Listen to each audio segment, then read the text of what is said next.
రాజధానిపై అనుచిత వ్యాఖ్యలు చేస్తే నాలుక కోస్తామని ఏఐసీసీ సభ్యురాలు సుంకర పద్మశ్రీ మండిపడ్డారు. ప్రభుత్వం ఏర్పడ్డాక ప్రత్యేక హోదా తెస్తానని జగన్ మాయమాటలు చెప్పారని ఆమె విమర్శించారు. అమరావతి నిర్మాణంలో అలసత్వం వహించారని పద్మశ్రీ అన్నారు. వేసిల రాజధాని అన్న కృష్ణరాజు మాటలు తీవ్రంగా ఖండిస్తున్నామని, కృష్ణరాజును వెంటనే అరెస్ట్ చేసి రిమాండ్కు పంపాలన్నారు. కనిపించట్లేదా మీకు? పార్టీలకు అతీతంగా మనందరి బాధ్యత. దీన్ని తీవ్రంగా ఖండించాలి. ఎవడైనా సరే, ఆ కృష్ణరాజు అనేవాడు ఒక అనామకుడు కావచ్చు. ఇప్పటి వరకు కూడా జగన్మోహన్ రెడ్డి కానీ భారతీరెడ్డి కానీ మీరు ప్రజల్లోకి రావాలి కదా, మళ్ళీ ఓట్లు అడగాలి కదా.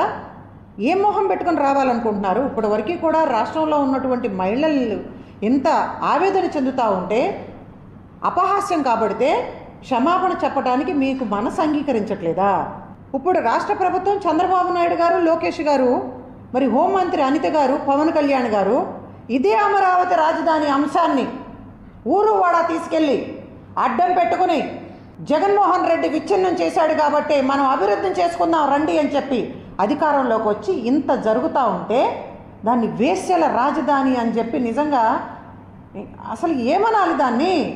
ఇంత దారుణంగా మాట్లాడుతూ ఉంటే ఇప్పటి వరకు కూడా వాళ్ళిద్దరిని అరెస్ట్ చేయడానికి మీకు వాడు దొరకట్లేదా?